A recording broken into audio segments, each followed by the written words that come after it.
Hello myself Rashika, welcome to my channel the number talks by Rashika. आज हम discuss करेंगे share market में क्यों होती है हलचल। हलचल हलचल ऐसा क्या है कि कौन सी चीजों से होता है निफ्टी पे असर जो निफ्टी को पहुंचाता है ऊपर और कभी होता है निफ्टी नीचे। क्या रुपी प्ले करती है रोल, रुपी का कम हो जाना या वीक हो जाना या स्ट्रेंथ हो जाना, क्रूड ऑयल की प्राइसेस कब बढ़ना या उसकी कम होना, गोल्ड की इन्वेस्टमेंट्स में कब जाता है मूवमेंट और क्या लिंक है उसका शेयर मार्केट से, डॉलर की प्राइसेस का स्ट्रेंथन हो जाना या वीक हो जाने से क्या होती है हलचल हमारे इंडियन मार्केट में, और इंटरेस्ट रेट्स जो यूएस की इंटरेस्ट रेट्स है उसकी क्या इम्प्लीकेशन होती है डॉलर के खुद के यूएस के मार्केट में और इंडियन मार्केट में। तो हम जानते हैं सारे आंसर के रीजन वाई, देखते हैं क्या हो। तो जैसे कि हम सबसे पहले डिस्कस करेंगे रुपी के बारे में। तो रुपी का सबसे मेजर हमारा रोल होता है कि हम जब भी इंपोर्ट और एक्सपोर्ट करते हैं तो हमारी जो पेमेंट टर्म्स होती है वो सारी है यूएस डॉलर में। तो हमारे इम्प्लीकेशन कैसा हो गया कि अगर जब है ना रुपी स्ट्रेंथन हो गया या वीकन हो गया, उसका मीनिंग क्या है, रुपी का स्ट्रांग होना मतलब 83 के बदले 82 हो गया, और वीकन होना मतलब एग्जांपल के बोलूं तो 82 3 के बदले वो 84 हो जाना। तो इसका क्या रोल प्ले करता है, जैसे रुपी स्ट्रेंथ हो गया तो वो हमारे लिए क्या करता है ना, सबसे ज्यादा मुनाफेदायक हो जाता है क्योंकि हमारे जितने भी इम्पोर्ट्स है वो हमारे सस्ते हो जाते हैं। और आपको जैसे पता ही है India is a majorly importer, net importer country, तो हमारे लिए रुपी का स्ट्रांग होना काफी ज्यादा फायदेमंद होता है। जिससे हमारा क्या हो जाता है ना, ओवरऑल जहाँ पे ये सारे इम्पोर्ट्स होते हैं वो सारे कॉस्ट कम हो जाते हैं, ऑपरेशनल प्रोडक्शन कॉस्ट कम हो जाने से हमें फायदा हो जाता है उनके नेट प्रॉफिट्स और मार्जिन हो जाते हैं। और जब नेट प्रॉफिट्स और मार्जिन में एक अच्छी खासी बढ़ोतरी दिखती है तो वही हमारे इम्प्लीकेशन सारे शेयर्स के प्राइसेस पे आते हैं, तो स्टॉक मार्केट हमारा इंक्रीज हो जाता है, बूम हो जाता है। तो हमारे देखेंगे कौन से ऐसे सेक्टर्स है और सेगमेंट्स है जहां पे हमारा इम्पोर्टेशन का मेजर रोल होता है, वहां पे मेजर चंक भी जाता है जो हम इम्पोर्ट करते हैं। और क्या कौन सी ऐसी कंपनियां है, जैसे ऑयल एंड गैस में। ऑयल एंड गैस में हमारा जो है ना क्रूड ऑयल की प्राइसेस का कम हो जाना, क्रूड ऑयल की प्राइसेस का कम हो जाना और रुपी का हमारा स्ट्रांग हो जाना, तो हमें पेमेंट है जो वो कम करना पड़ता है। समझिए अगर हम एग्जांपल की बात करें तो हम पहले जो $10 का अगर हमने कुछ क्रूड खरीदा है तो उसके लिए 83 रुपीज है जो करंटली वो 830 रुपीज पे करेंगे। वहीं अगर वो स्ट्रांग हो जाएगा तो हम कितने पे करेंगे, 820 रुपीज ही पे करेंगे अगेंस्ट दैट। जिसकी वजह से अगर आप देखोगे तो हमें वो एक सेविंग होती है इन अवर कॉस्ट।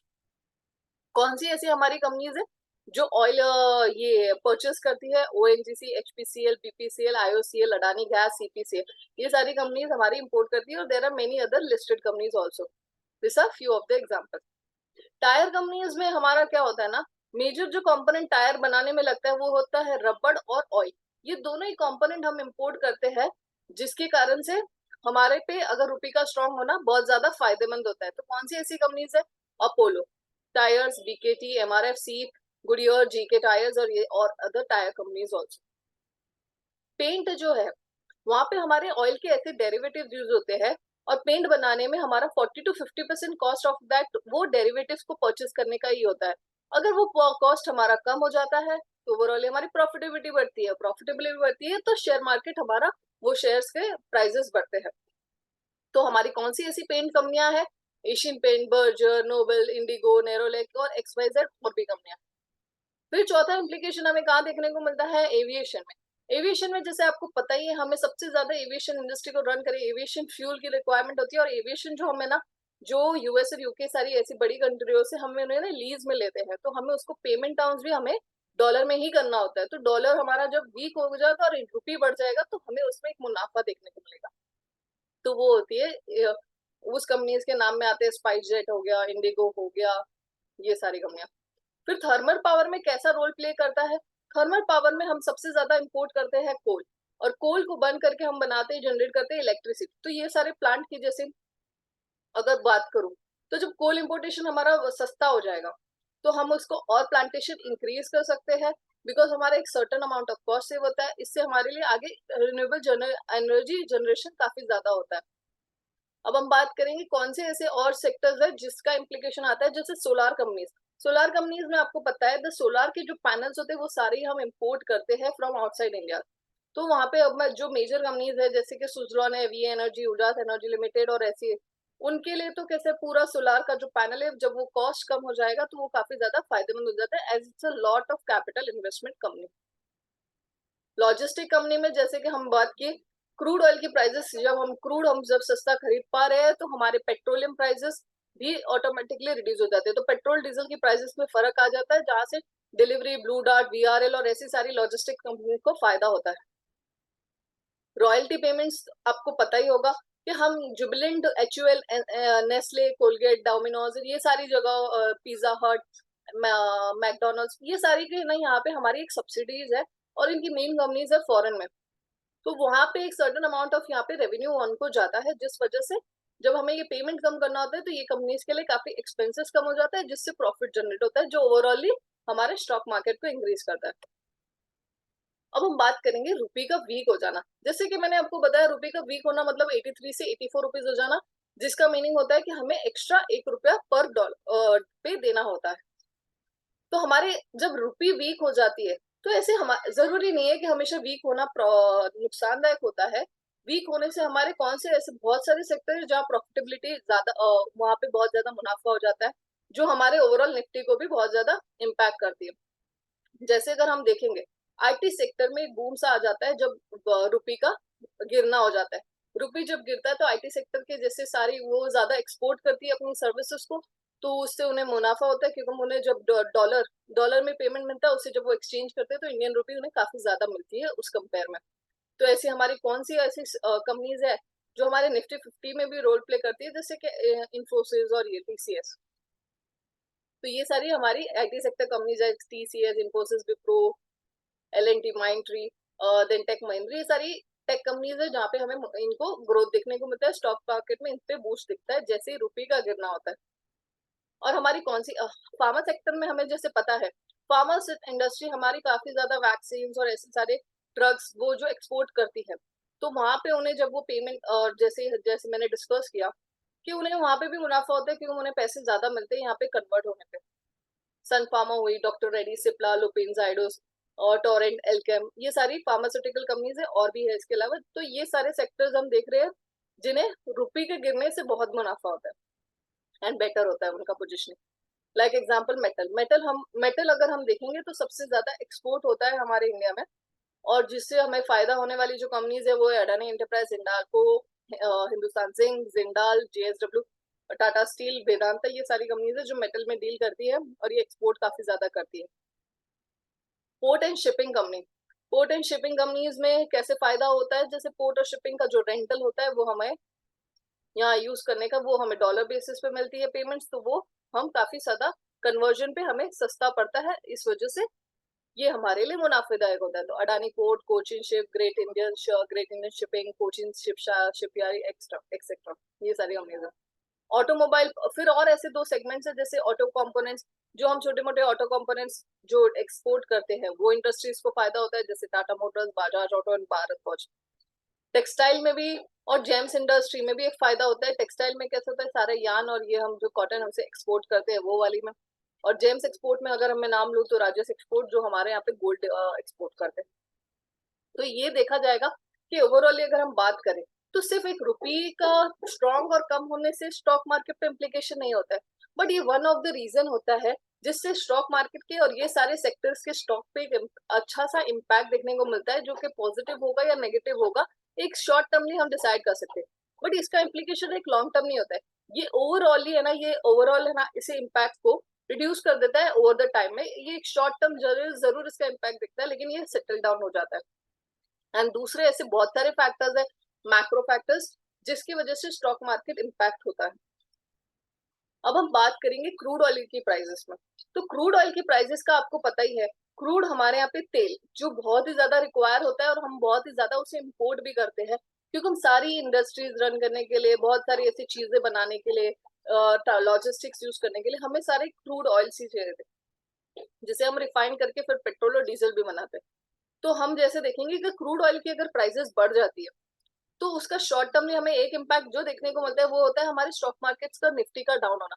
अब निफ्टी में डाउन होना मतलब सारे स्टॉक्स का गिरना का रीजन क्या होता है, बिकॉज क्रूड की वजह से, हमारे सारे तेल की वजह से सारे प्राइजेस में एक इंक्रीज आ जाता है, तो प्रोडक्शन कॉस्ट और ऑपरेशन कॉस्ट बढ़ जाते हैं। अब वो जब बढ़ जाते हैं तो हमारे प्रॉफिट्स कम हो जाते हैं, और प्रॉफिट्स कम हो जाते हैं तो इस वजह से हमारे शेयर मार्केट पे उसका इम्प्लीकेशन आता है। तो हम देखेंगे कि क्रूड ऑयल के प्राइसेस बढ़ने से सबसे ज्यादा इम्पैक्टफुल कौन सी चीजें हो जाती है, जैसे कि हमारा इंपोर्ट एक्सपेंसिव हो जाएगा, हमारे ट्रेड डिफिशिएंसी देखने को मिलेंगे, इंक्रीज इन ट्रेड डिफिशिएंसी, रुपी का गिरना दिखेगा, और इन्फ्लेशन हमारा बढ़ जाएगा। बिकॉज कैसा होगा, क्योंकि जब सारी प्राइसेस बढ़ने लगेंगी तो इन्फ्लेशन डेफिनेटली इंक्रीज हो जाएगा। अब कौन से सेक्टर्स है जो सबसे ज्यादा इम्पैक्ट होते हैं, वो है oil and natural gas companies, coal importers, paint, aviation, tyre, logistic. जैसे कि हमने पहले देखा कि ये सारी जगहों पे हमारा यूजेज ऑफ क्रूड ऑयल होता है, इस वजह से ये सारे सेक्टर्स में इम्प्लीकेशन आता है। फिर एक और बात कि ये वाली चीजों को अब ये मत समझिए कि ये ओनली द कॉज होते हैं, there are other causes also, but ये एक मैं इंफॉर्मेटिवली आपको सिंपली वे में बता रही हूँ कि क्रूड ऑयल कैसे इम्पैक्ट करता है हमारे स्टॉक प्राइसेस को और स्टॉक मार्केट को।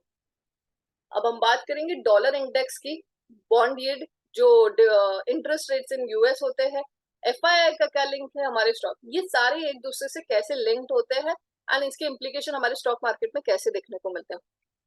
तो जैसे कि हम देख पा रहे हैं यहाँ पे,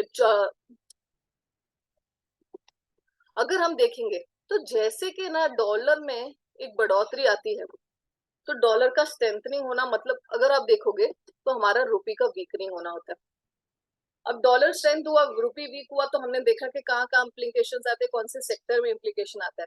लेकिन आपको पता है डॉलर का स्ट्रेंथ होना, उसके पीछे एक और रीजन है कि डॉलर यूएस बॉन्ड्स, मतलब यूएस में इंटरेस्ट रेट्स का इंक्रीज होना होता है।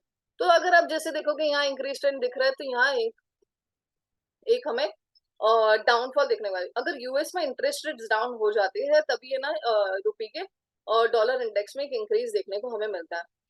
और अगर वहां जब हमें एक डाउनफॉल देखने को मिलता है, तो जब यूएस में इंटरेस्ट रेट्स कम हो जाते हैं तो एफआईआई जो फॉरेन इन्वेस्टर्स है, they looking out for other options कि वो कौन से ऐसे मार्केट्स में पैसा डाले जहां पे उन्हें उससे ज्यादा रिटर्न्स मिल रहे होते हैं। तो तब है ना Indian stock market, if it is running economically well और वहां एक ग्रोथ दिख रहा है, इवन अगर रुपये का फॉल हो रहा है लेकिन ग्रोथ दिख रहा है, सेगमेंट्स अच्छे परफॉर्म कर रहे हैं, वहां एक स्कोप दिख रहा है, तो they start investing in Indian domestic markets also. तो वहां हमें एफआईआई का ज्यादा इन्फ्लो देखने को मिलता है तभी। लेकिन जब वहां पे एक वीक पोजीशन दिखती है कि हाँ यहाँ पे थोड़ा वीकनेस दिख रहा है, तो एफआईआई अपने मनी को निकालना भी शुरू कर देती है। तो ये वही सेम वे है, जब यूएस में इंटरेस्ट रेट का डाउनफॉल होता है तो वहां से एफआईआई अपना पैसा निकालती है और वो दूसरे मार्केट्स में इंडियन स्टॉक। तो तभी जब एफआईआई का इन्वेस्टमेंट्स भी बढ़ता है तो स्टॉक मार्केट पे एक इम्प्लीकेशन देखने को मिलता है, बिकॉज दिस शोज कि उन्हें एक कॉन्फिडेंस है ये इंडियन स्टॉक मार्केट में और यहाँ की ग्रोथ और यहाँ के पोटेंशियल ऑफ शेयर्स में, इस वजह से वहां एक बूम देखने को मिलता है हमें। और वही अगर देखेंगे तो निफ्टी में हमें ग्रोथ देखने को मिलती है। तो जैसे भले यूएस का स्ट्रेंथिंग होना, बट निफ्टी का ग्रोथ हमें यहाँ पे देखने को मिल रहा है, वो because of Indian potential markets. अब हम देखेंगे स्टॉक प्राइसेस का गोल्ड पे कैसा इम्पैक्ट होता है। आपने हमेशा से देखा रहेगा गोल्ड एक हमारे पुराने जमाने से बोला गया गोल्ड एक ऐसा इन्वेस्टमेंट है जो कभी है ना नुकसानदायक नहीं होता है, वो काफी सेफ है, उसमें कभी कोई ऐसी नहीं हो जाती कि उसकी प्राइसेस एकदम गिर गई हो या कम हो गई हो। ये हमें सभी को बताया है, बोला गया है। लेकिन इसका एक रोल प्ले क्या हो जाता है ना, जब स्टॉक मार्केट का क्यों इम्प्लीकेशन, गोल्ड के रेट्स बढ़ना और स्टॉक का रेट कम होना, इसका डायरेक्ट इम्प्लीकेशन यही होता है, जब स्टॉक पे लोगों को कॉन्फिडेंस नहीं होता तो वहां से अपने पैसे निकालने शुरू कर देते हैं और वो सेफ इन्वेस्टमेंट अपने गोल्ड में डालना स्टार्ट कर देते हैं।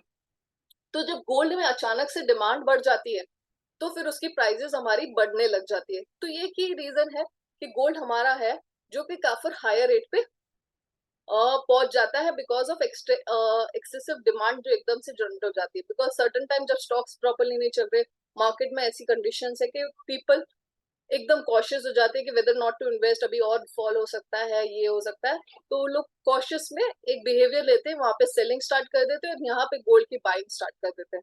तो इस वजह से गोल्ड मार्केट पे एक इम्प्लीकेशन आता है और गोल्ड प्राइसेस इफेक्ट करती है हमारे स्टॉक। तो स्टॉक और गोल्ड प्राइसेस का ये है रिश्ता एक दूसरे से।